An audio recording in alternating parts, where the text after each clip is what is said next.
Olá, aqui é o professor Marconi Oliveira. Seja bem-vindo ao canal Matemática Detalhada.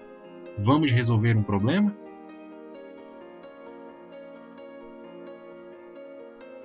Em um triângulo ABC, A, B e C são as medidas dos lados, e P é a medida do semiperímetro da região triangular. Qual é a distância do vértice A até o incentro do triângulo? Aqui estão as alternativas. Eixo temático do problema: geometria, os conteúdos que serão abordados e as soluções propostas, 2. No vídeo anterior, eu apresentei a primeira solução para este problema. Neste vídeo, eu vou mostrar a segunda solução. Antes de começar a resolver, vou mostrar os elementos que serão utilizados nesta segunda solução.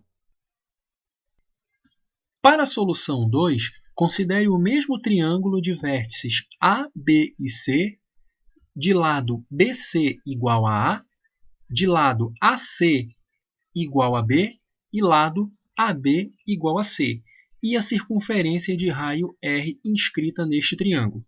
Considere também o ponto de tangência N. Pela propriedade citada anteriormente, temos que o segmento AN é igual a P menos A. No vértice A, considere o ângulo de medida alfa. Para este triângulo, irei utilizar a fórmula da área dada pelo produto do semiperímetro pelo raio da circunferência inscrita, P vezes R, e irei utilizar o teorema da área, dado por B vezes C, que são os lados do triângulo, vezes o seno do ângulo alfa formado por estes lados, dividido por 2, certo? Será utilizado também o seno do arco duplo, dado por seno de 2α igual a 2 vezes seno de alfa vezes cosseno de alfa. Para um triângulo retângulo ABC de hipotenusa A e catetos B e C, com um ângulo de medida igual a alfa, irei utilizar as razões trigonométricas seno de alfa, que é dado pela razão entre o cateto oposto a este ângulo alfa e a hipotenusa, e o cosseno de alfa, que é dado pela razão entre o cateto adjacente ao ângulo alfa e a hipotenusa. Você está pronto? Então acompanhe com calma, bastante atenção, e vamos aprender a segunda maneira de resolver este problema.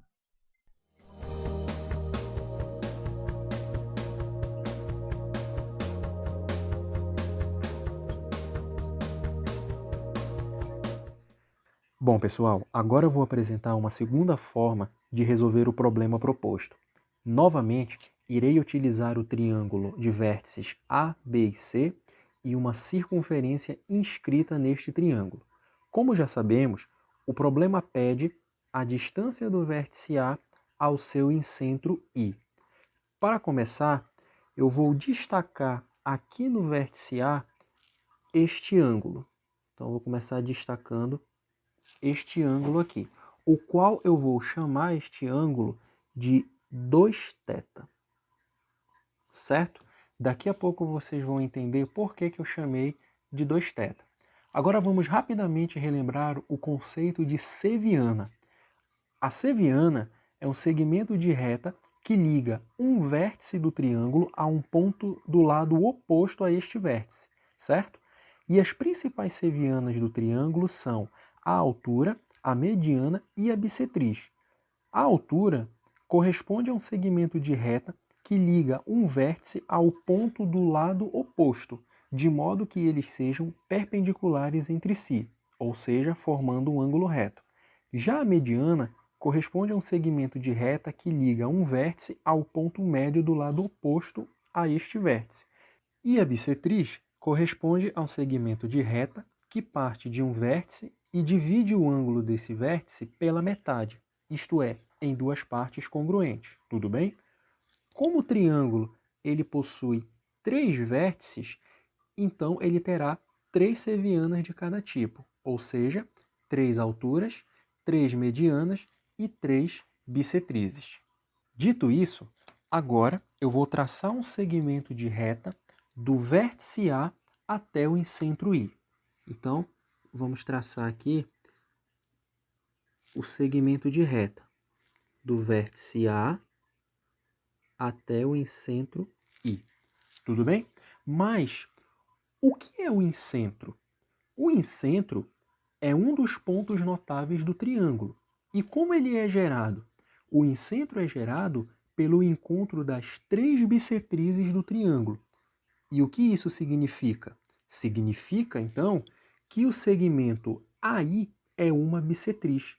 E partindo do vértice A dessa forma, em relação ao triângulo ABC, essa bissetriz vai dividir o ângulo A em 2 partes iguais, certo? Então, se eu chamei aqui o ângulo A de 2θ pela bissetriz, essa parte aqui vale θ e essa outra parte aqui também vale θ. Tudo bem? Então, sabemos que o segmento AI é bissetriz e é o que queremos descobrir. Então, eu vou chamar a medida deste segmento AI de x. Beleza? Muito bem. Sabemos que o lado AC ele é tangente à circunferência inscrita. Então, bem aqui, temos um ponto de tangência, certo? Então, este ponto que eu vou marcar bem aqui é um ponto de tangência, o qual eu vou chamar de ponto N. Traçando o segmento de I até N, então vamos traçar aqui o segmento de I até N, certo? Teremos o raio da circunferência. Então, vou colocar aqui o raio da circunferência R. Tudo bem? E das propriedades vistas nos slides iniciais, temos que a medida do segmento AN vale P menos A, beleza? Pela propriedade da reta tangente à circunferência, o lado AC e o raio R são perpendiculares entre si. Então, aqui no ponto N, temos um ângulo reto ou um ângulo de 90 graus. Então, aqui, o ângulo reto no ponto de tangência N. Novamente, formamos o triângulo AIN, sendo que este triângulo AIN é um triângulo retângulo. Tudo bem? Só para nos situarmos melhor, eu vou escrever aqui o seguinte. Em relação ao triângulo ABC, nós temos o quê? Que no vértice A, o ângulo do vértice A vale 2θ. E no triângulo AIN, nós temos que o ângulo do vértice A ele é igual a θ. Então, só para a gente não se confundir, não ter nenhum problema no decorrer da resolução. Então, vamos continuar. Para esse triângulo, já sabemos que podemos utilizar algumas fórmulas para calcular a sua área. Então, para esse caso aqui, irei utilizar novamente a área do triângulo em função do semiperímetro e do raio. Ou seja, então, a área do triângulo é igual a P vezes R. Tudo bem?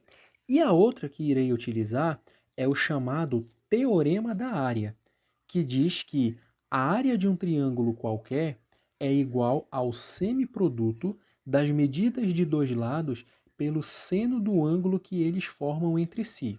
Ou seja, se tomarmos os lados AC, o lado AC de medida B e o lado AB de medida C,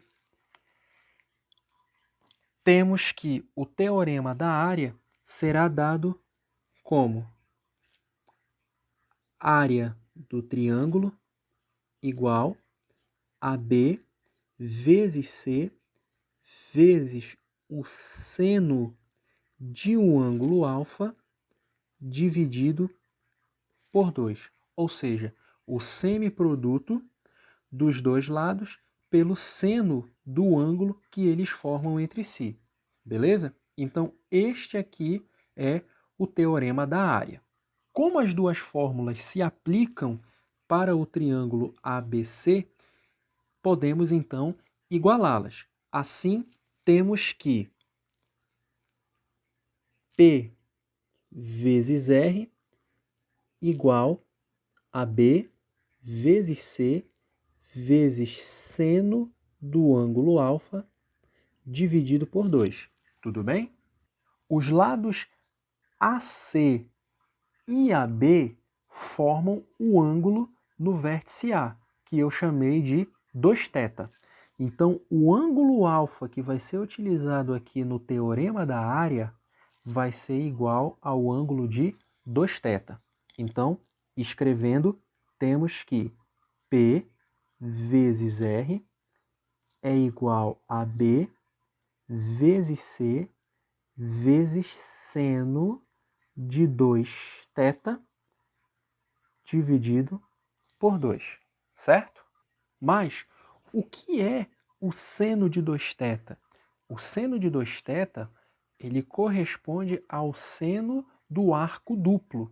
Então, lá da trigonometria, né, nós temos uma fórmula, uma identidade trigonométrica que corresponde a um arco duplo.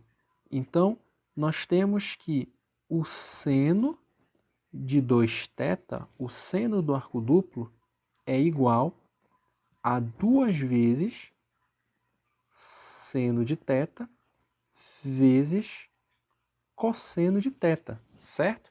Então, a gente vai utilizar essa identidade trigonométrica aqui no teorema da área, tudo bem?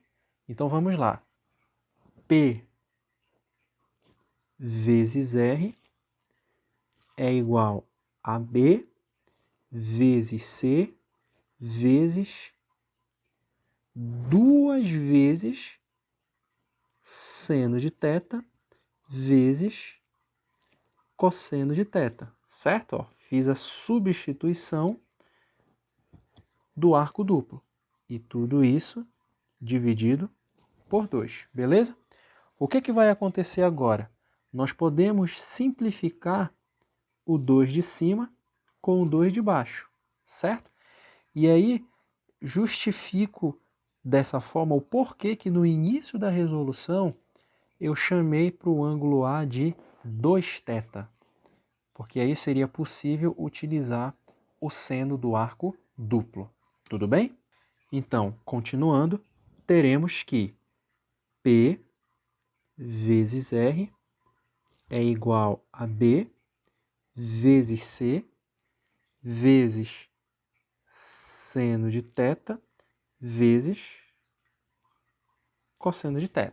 Então, foi isso aqui que apareceu para a gente. O que eu vou fazer agora? Próximo passo, eu vou guardar essa expressão aqui que a gente chegou. Então, eu vou destacar ela aqui em vermelho, essa equação, certo? P vezes R igual a B vezes C vezes seno de θ vezes cosseno de θ. Eu vou guardar ela e vou chamar de equação 1. Daqui a pouquinho a gente vai estar utilizando ela, tudo bem? Então vamos continuar, vamos para a próxima etapa. Então deixa eu puxar uma seta aqui e vamos continuar.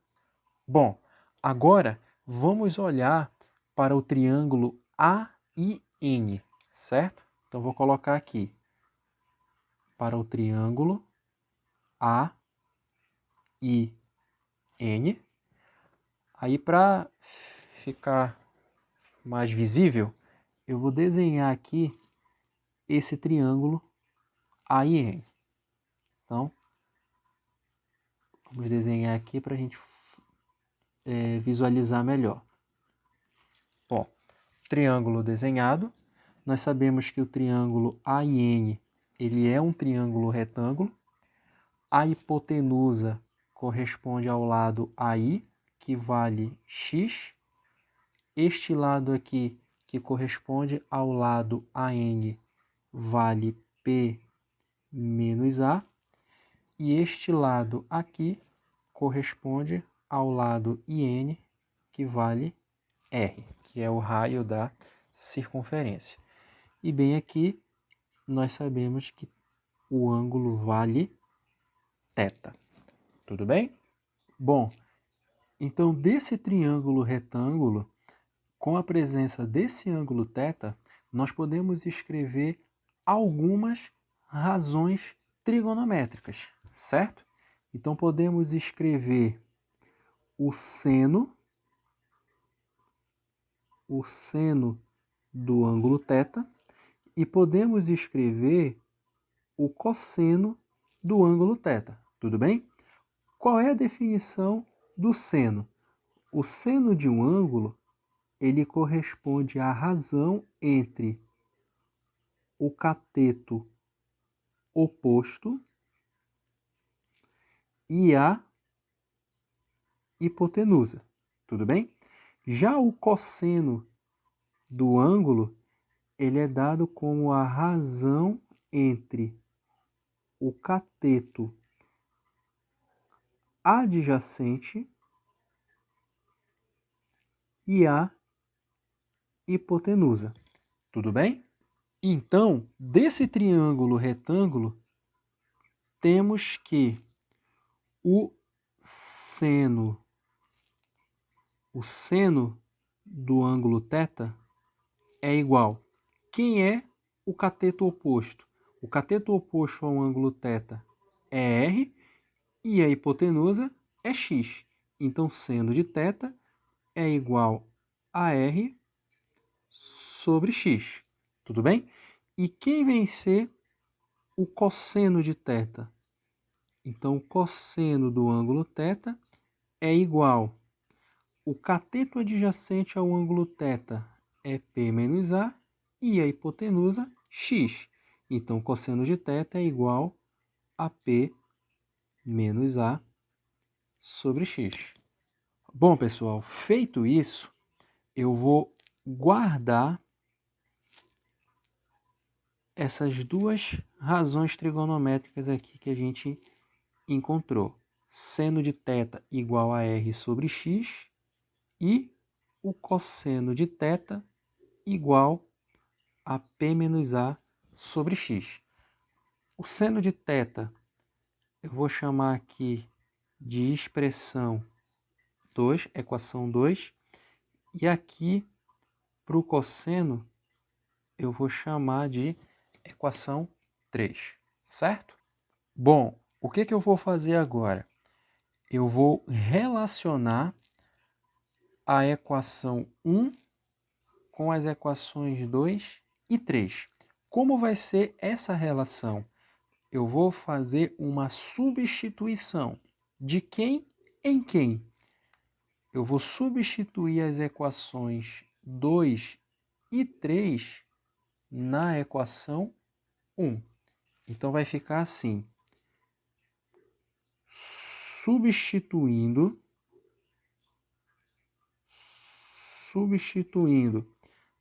as equações 2 e 3 na equação 1, vamos ter o seguinte. Então, quem é a equação 1? Vou escrever de novo aqui. P vezes R igual a B vezes C vezes seno de θ vezes cosseno de θ. Tudo bem? Agora eu vou fazer a substituição. P vezes R é igual a B vezes C vezes. Quem é seno de θ? Seno de θ é R sobre x. Então, substituindo, R sobre X, vezes. Quem é o cosseno de θ? O cosseno de θ é igual a P menos A sobre X. Então, eu vou substituir P menos A sobre X, certo? Bom, agora podemos fazer o seguinte. Podemos simplificar raio com raio, tá legal? E aqui embaixo, no denominador, vamos ter x vezes x, que vai dar x ao quadrado. Então, vamos escrever. Então, nós teremos agora P é igual a B vezes C vezes P menos A dividido por x ao quadrado, que veio daqui, ó, x vezes x, beleza? Qual é a próxima etapa agora? Eu vou trocar de posição este P com o x ao quadrado, certo? Então vai ficar assim, x ao quadrado é igual a B vezes C vezes P menos A, tudo isso dividido por P. Está quase acabando. Nós queremos encontrar o x, então nós temos que eliminar esse expoente 2. E o que nós podemos fazer? Nós podemos extrair a raiz quadrada em ambos os membros. Então, raiz quadrada de x ao quadrado é igual a raiz quadrada de b vezes c vezes p menos a dividido por p. Então, vai ser a raiz quadrada dele, certo? Bom, não podemos esquecer que a raiz quadrada de x ao quadrado é igual ao módulo de x. Mas, como se trata de um problema de geometria, um problema que envolve medida, então nessa condição nós vamos utilizar apenas o valor positivo. E por essa condição nós podemos cancelar o radical com o expoente. Tudo bem? Dessa forma, teremos então o seguinte. Vou puxar a setinha aqui. Então, teremos que x é igual a raiz quadrada de b vezes c vezes p menos a sobre p. Mas aqui no numerador, nós temos uma multiplicação entre bc e p menos a. Como a ordem dos fatores não altera o produto, então podemos trocar a posição de bc com p menos a. Então, x é igual a raiz quadrada de p menos a vezes pc dividido por p. Portanto, chegamos na resposta que estávamos procurando. Então, a distância do vértice A ao incentro do triângulo é igual a raiz quadrada de P menos A vezes BC dividido por P, o que nos dá como resposta a alternativa A. Tudo bem, pessoal? Então, essa segunda maneira de resolver o problema, ela foi também muito interessante, porque aqui foram utilizados muitos tópicos de trigonometria, teorema da área, o seno do arco duplo, algumas razões trigonométricas. Então, essa segunda solução, ela já puxou um pouco mais para o lado da trigonometria, mas que eu, resolvendo aqui passo a passo, mostrei para vocês, ela nos conduz à mesma resposta, certo, pessoal? Então, é um problema de geometria interessante, um problema que eu achei muito bacana, que eu fiz questão de mostrar o passo a passo, como se resolve ela, mostrar duas formas de resolver, certo? Espero que vocês tenham gostado do problema e das duas soluções que propus. Essa é a minha proposta para o canal. trazer problemas de matemática, resolver passo a passo, valorizando os teoremas, as propriedades e os conceitos matemáticos envolvidos na resolução, comentar as etapas da resolução e, quando possível, apresentar mais de uma forma de resolver o mesmo problema. O que acharam deste problema, pessoal? Deixe seu comentário aqui embaixo. Elogios, críticas e sugestões vocês podem deixar nos comentários também. Compartilhe o vídeo e se inscreva no canal. E se você encontrar uma terceira solução para este problema, compartilhe com a gente também. Você pode enviar para o e-mail que está na descrição do vídeo, que certamente irei gravar a sua proposta de solução. Tudo bem? Então é isso, pessoal. Fiquem todos bem e até o próximo problema. Muito obrigado por assistir o canal Matemática Detalhada. Até a próxima!